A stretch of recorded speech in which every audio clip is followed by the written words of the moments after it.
What up? It's your boy Beefcake Sensei, and today we got a little sprint workout. I have not posted very many YouTube videos.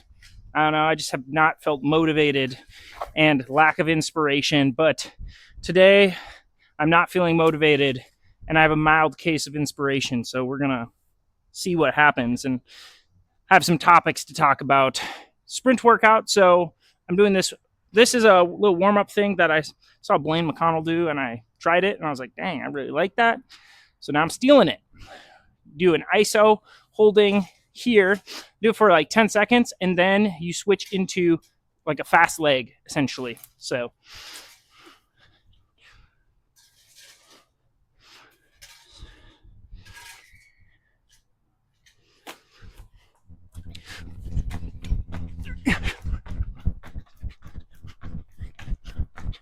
then I do 10, and then I switch sides.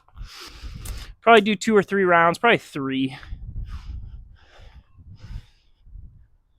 Ah.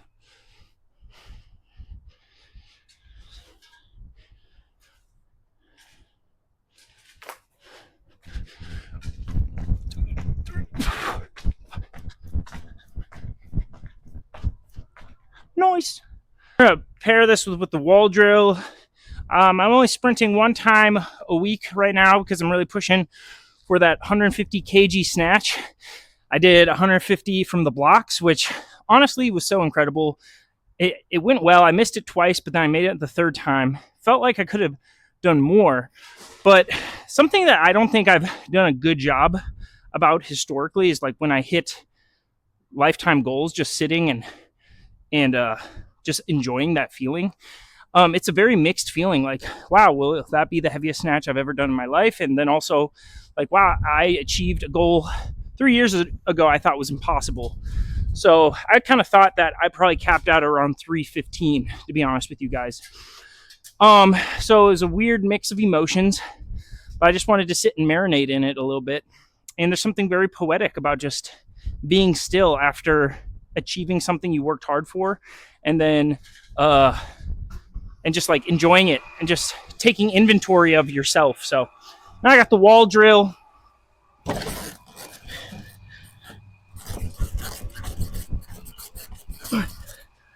I'm gonna do some switches.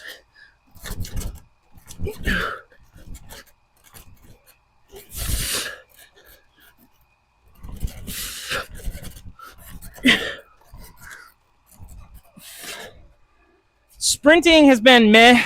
I've been bulking. I'm about 238 right now. I think when I snatched 315, I was 241. So I'm lighter, snatching almost 15 pounds more, which is an amazing feeling. I actually think bulking and cutting is such an underutilized thing in just sports performance. Like, obviously, I'm not going to run as fast or jump as fast at this heavier weight, but man, my power output is insane right now. And so the plan is I'm getting up to like 240s. I'm going to hold it for maybe just a week or two. Then I'm going to cut down actually to like lowish 230s. For like 6 or 8 weeks, I'm going to do a sprint cycle. Then it'll be winter, and I'm going to bulk hard to 250. I'd like to pull huge deadlift. Upper 6s would be super cool. Tweaked my hamstring a few weeks ago just because I just wanted to run top speed, and I haven't been training top speed, and that's actually when you'll probably injure yourself, your hamstring, is with zero training trying to run at full top speed. People never pull their hamstring, or I shouldn't say never. People rarely pull their hamstring when they're doing acceleration stuff. It's when they get to their top speed. So I was stupid, and then the other week, probably 3 weeks ago, I just ripped some like 10-yard flies with a 30-yard run up, and it was the same hamstring that I have the knee issues on, and it just was like this mess. It's better now, and I'm being wiser, and I'm just progressively every couple of weeks increasing my distance on the hill too to add other protective factors. My warm-up, especially in the heat, is pretty simple. Yeah, nothing too crazy. I'm just doing some builds right now.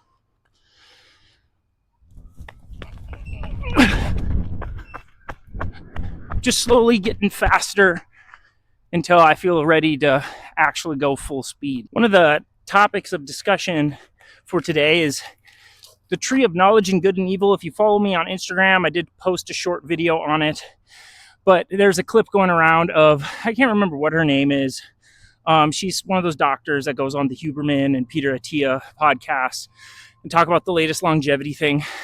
And I don't think she's a bad person by any means, but I will say this. There is definitely a point where more knowledge creates far more issues than it actually fixes in the vast majority of people. And how does that relate to the tree of knowledge of good and evil? Eve was convinced that by eating from that fruit, she would have, it's funny, she didn't actually have any problems. You're living in paradise, right? But whatever she thought were problems, she thought would be fixed by eating from this fruit. Because she would be like God. She would have this secret knowledge that would enhance her. She would transcend and ascend. And in reality, it actually just hurt her far, far worse. Not just her, but, everyone else involved in that situation, which would be us included.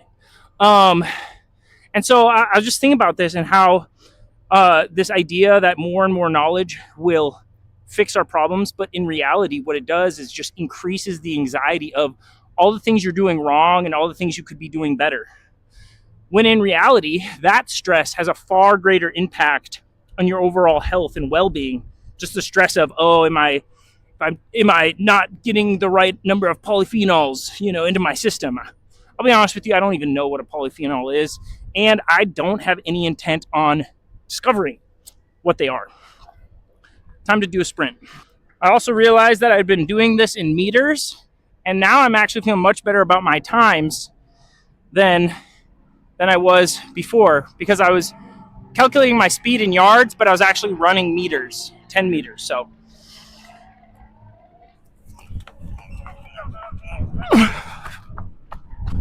felt pretty good. 1.53, 10-yard fly with a 5-yard lead. Now you might be like, Sensei, how does this relate to AI? Well, let me tell you, my friend, I think for the longest time, people have outsourced their beliefs and their way of thinking to these other people who are supposedly more qualified.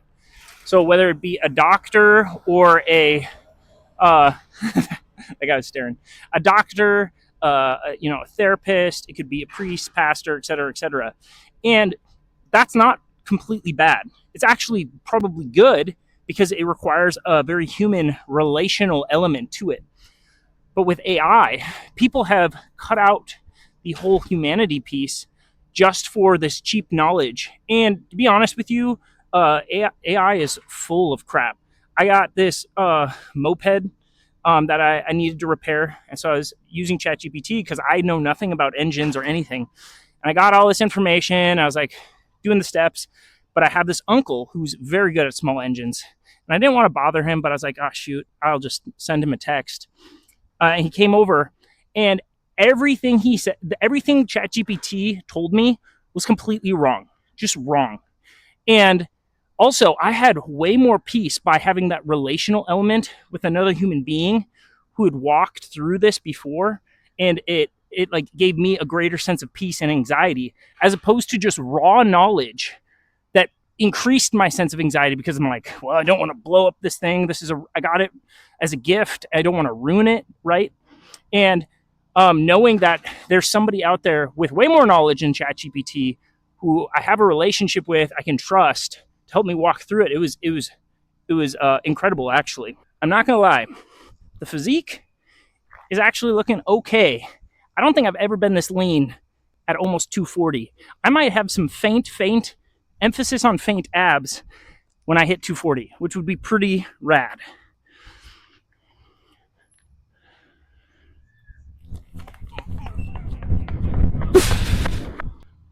Whew, 1.44. I'm actually really fast today. I would say one of the most underrated, valuable pieces about having lasers, and this is not a selling pitch because I don't get any money from these guys, but so I just ran a 1.44, which is considerably faster than my last one, and I didn't feel like I was at max effort. That's a pretty good time for me, especially at this weight. But I was able to know what that felt like. So now my next rep, I'm not going to think of running faster. I'm going to think of replicating that feeling, that sensation. So another element of the AI stuff, the AI piece, is what is happening actually, I think, to humanity at large is not that AI is becoming more human, but humans are becoming more like AI. In that AI has no real creative ability, no real critical thinking skills. And people that use AI, actually, that is what's happening to them in their brain. They are not good critical thinkers. They can't even hold memory properly. AI is so stupid, dude. Like, you can ask it one thing, and then you can ask it another thing, and it's like it doesn't even remember the fact. It just spat out another answer. Don't get me wrong, too. Like, there is usefulness to AI, but it's not the thing that people are making it to be. If anything, AI should be doing the boring, stupid crap that us humans have had to do, so that we can actually do things that make us feel more alive, more human, more interconnected as people. Hippy dippy beefcake sensei for you. All right. I'm just going to replicate that last one. Not think about running faster. Stay relaxed.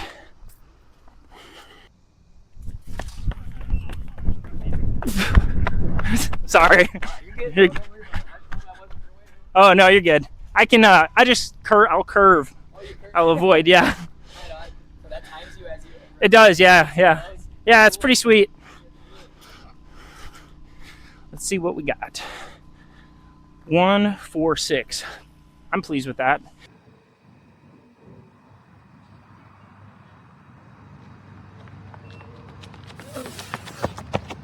$1.42, dude. That's sick.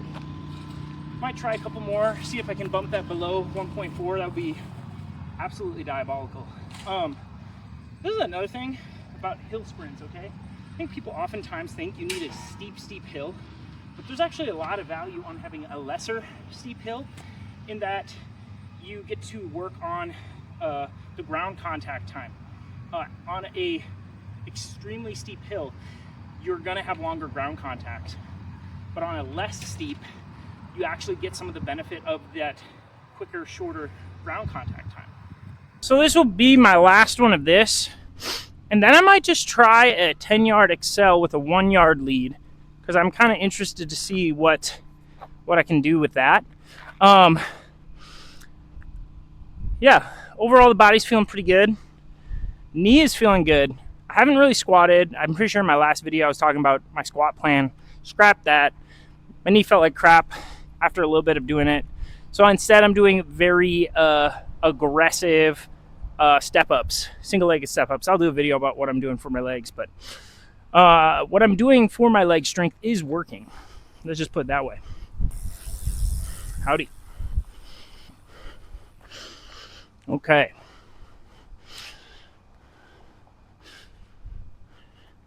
This time I'm going to try to replicate that feel, but also try harder.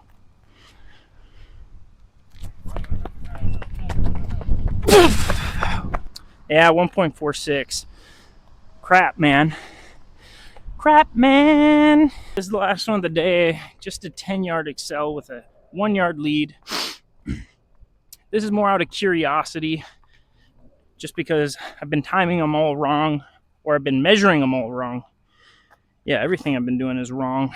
So this might be a very encouraging piece of data, actually. All right. Let's go.